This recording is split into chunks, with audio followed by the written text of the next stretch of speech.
Hey YouTube friends, today I'm going to show you how I add dirt to my potatoes to help them grow and produce more potatoes. So let's take a look.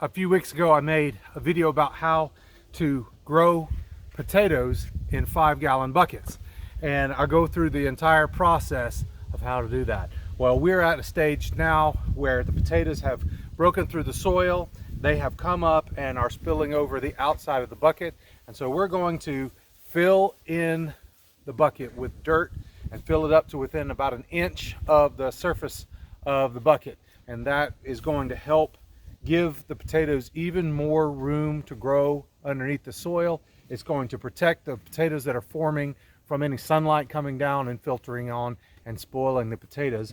And it's going to make the plants healthier and give them more roots to get water and nourishment as well. Another thing that we're going to do at this point in the process, we're going to add about a cup of bone meal to the plants. Bone meal is got it's a good source of organic nitrogen and also organic potassium. Phosphorus and calcium. And the phosphorus and calcium is something that the potatoes need to form. And that kind of speeds up that process and supercharges the potato forming process. So we're going to just add about a cup of bone meal to the plants here, to the soil, and then we're going to add on enough soil to cover that plant up. And as you put the soil on there, it doesn't matter if it's covering up the plants, it won't hurt the potatoes at all. Potatoes actually like to be mounded up with dirt like that. It makes them grow better and thrive. So that's what we're going to do. But first, let's take a little bit of this bone meal. I say about a cup or just a little handful. For me, my hands are perfectly calibrated at just to be able to measure a cup. How about that? So we'll do that. We got the bone meal in there now. And now we're going to add, just gently, careful not to break the stems of the potato plants. And we're just going to add dirt in around until we get up to about an inch from the top of the bucket. I like to leave about 1.5 inches at the top, and that just helps the bucket to accumulate water whenever it rains or whenever you water your plants. It will puddle up in the top of the bucket there until it has a chance to soak in. If you filled it all the way to the very top, it would just sort of run over the sides and you'd lose your water. I don't want it to lose water. I like to, it takes a few seconds for the water to soak in. So I like to have that little inch there at the top, and that just kind of helps it sit there until it has a chance to soak in.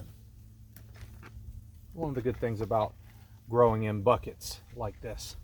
The other great thing about growing in buckets is when you get ready to harvest, all you got to do is just dump it out and claim your potatoes.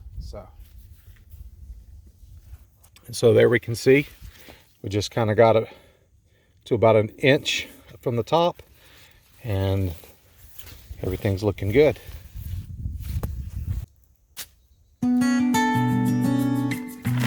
On your seed potato, you'll have these little eyes just like that.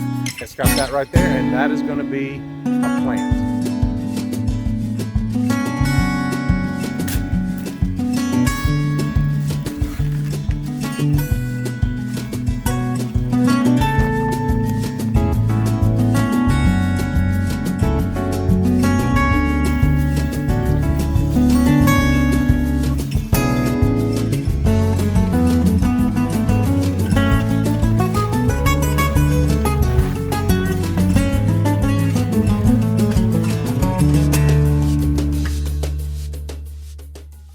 It is a beautiful spring day in the middle of May, and I want to give you a quick update on my garden and show you some of the things and how everything is popping and coming to life.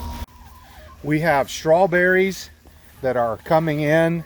I've already picked a few strawberries out of this patch, but you can see right there, we've got some green strawberries in there, and we've been finding red ones as well. We have had some slugs getting on some of our strawberries. So if anybody has any tips on how to keep slugs off of your strawberries, post that in the comment section. I'd love to know that. We don't want to lose all of our strawberries. I don't think we'll lose all of them, but we're losing some of them to slugs, and we want to stop that from happening if we can.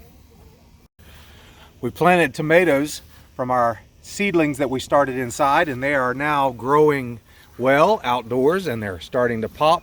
Every time it rains, they just surge, and so that's a great thing. They love that rainwater. I planted some Yellowstone sweet corn here in my in-ground plot, and you can see those things are coming up and doing well, so we're excited about that. Look at these cabbages. Man, they're coming along really well. Isn't that great? And garlic, look at that. It's looking like it's getting about ready. Notice how the leaves are turning yellow there on the tips. And here at the bottom, the leaves are starting to dry up. That's an indication that these are ready to harvest. So I'm going to be putting out a video soon showing you how to harvest garlic and onions. Speaking of onions, these sweet agent onions, I'm so proud of them. Started them from seeds, and now look at them. They are just really doing well. You can see how big they are already just coming from out of the soil. But they're also starting to fall over. You notice? Can you tell? Some of them are starting to flop over. See how that one right there is kind of falling over? That means that they're ready to harvest. So I will add that to my list of videos to make for you, how to harvest and cure onions. Be looking for that to come out in a few days. This set of onions over here, these I got a much later start. I think it was the end of January, maybe even beginning of February before I planted those. So they got a ways to go. But those big ones over there, they are ready. And look at these elephant garlics. Got some weeds in here. Get rid of that. But look at those wonderful elephant garlic. They're not ready yet, I don't think, but they sure do look big. These over here are California soft-neck garlics and Serbian hard-neck garlics, kind of all mixed together. That's from some stock I had left from last year. But there again, notice how the leaf there is turning brown and is drying out. I think those are ready to harvest. And over here on our arch trellis, we had some Oregon snow peas that we overwintered. A couple of them made it, and I picked a few little peas off of there, but you can see we've got flowers coming on there, so those are going to be ready. Should be putting out some peas soon. So I went ahead and planted in these pots some more, and we'll see how quickly we can get those up and running, maybe before it gets too hot. And I love those snow peas. Carrots are ready to be harvested as well. Been pulling up a few of those at a time. More carrots over here. A few little cabbages here in these buckets. Coming along nicely. Over here in my raised garden, I've got kale, and it's looking very nice. Some broccoli.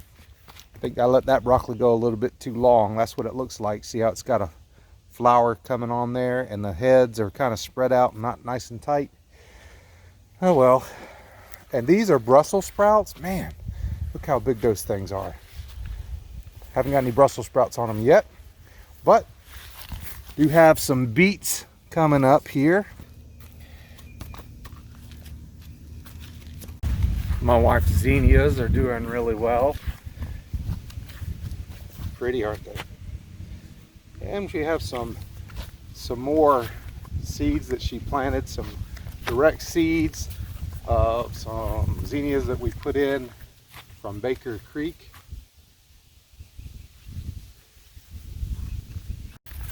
Out here in my front garden plot, my hay bale planter coming up well. Got all kinds of beans sprouting there. Got some orange crushed watermelon. It's kind of getting a slow start. Have some summer breeze seedless watermelon also making a slow start, but I think it's going to come along. The Charleston watermelons are doing much better. Charleston gray. Over in my bean teepee, my pea teepee, got lots of good beans coming up. More watermelon here. Sunflowers. Can't wait to see those bloom in honor of Ukraine. These are some white, light sunflowers. And just imagine all of these beans, as they grow taller and taller, they're going to climb up that teepee. It's going to be beautiful. Put some more flowers here. Marigolds, dwarf sunspot sunflowers, white light sunflowers all along this row. I planted some aromath in the next 2 rows and direct seeded it. It looks like, I think that's aromath coming up there. I've never grown it before. If you got any tips on how to grow aromath, let me know, because I'm going to try it this year. And then we have in this row some quinoa. And again, I've never grown that either, so not sure exactly what it looks like. Can't tell if any of it's coming up or not. But we've definitely got corn coming up here. This is Jimmy red field corn. So we can make some grits and cornmeal.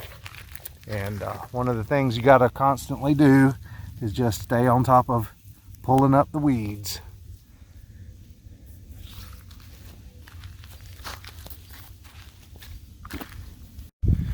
In this teepee, I have some pumpkins growing. These are some small winter squash pumpkins that are great for eating. At least that's what I've heard. And look, our little butterfly pea. It's got some little flowers on it. I've never grown those before. Got those from Baker Creek Seeds, and we're going to see how that does. My thought was that it would be a nice big vine that would climb up, but so far, just kind of little thing. Also have some cucumbers. These are Max Pax pickling cucumbers. More beans and sunflowers. So that's all coming up nicely. Looking forward to seeing it all climb up this trellis. Potatoes don't mind being buried deep.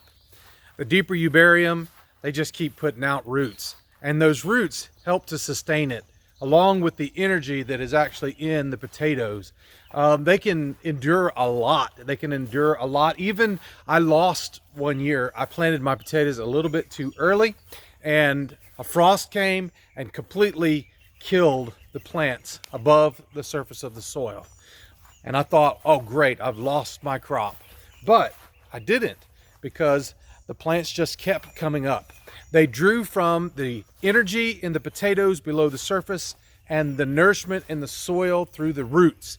And they just sprouted new plants, and they came back above the surface, grew and flourished, and gave a wonderful harvest of potatoes.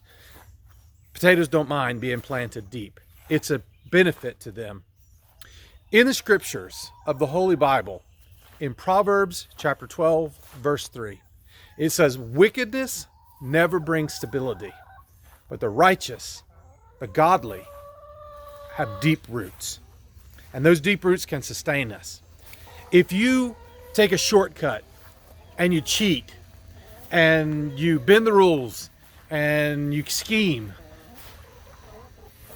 to get ahead, it's only a short-term gain.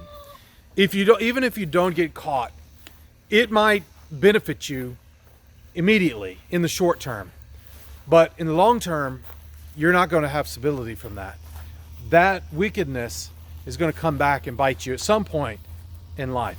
Even if it's just in the fact that you took an unethical shortcut, that's going to damage your character. Even if you get away with it, even if no one ever knows about it, you've handicapped yourself. You've cheated not only others, but you've cheated yourself. But on the other hand, if you're a godly person who does the right thing, which is what it means when the scripture says you're a righteous person, it simply just means that you have done the right thing according to the laws of God's creation. You've done the right thing. The godly, the righteous, have deep roots, and that's what sustains us. Even if we have a short-term loss, maybe we are penalized or we have to make a sacrifice in order to do the right thing, and it may hurt us in the short term. We may lose out on something, or we may not get something that we want. But in the long term, those roots that are going down deep, those roots of righteousness, are going to sustain us. And in the end, in the long term, we're going to benefit from it. Even if it means that we may only benefit in eternity. Maybe we never get ahead in this life. Maybe it takes to the next life for our reward to be received. But that reward is coming, because what God's word says is true. So anyway, that's my thoughts today. Thank you for watching this video today about how to grow your potatoes. I hope it was helpful for you. If it was, give me a thumbs up for the video. And I encourage you to subscribe to my channel and ring the bell icon so that you can stay up to speed and get notifications with all of my videos that I put out. Thank you so much for watching today. Now, let's get out there and let's grow and be fruitful.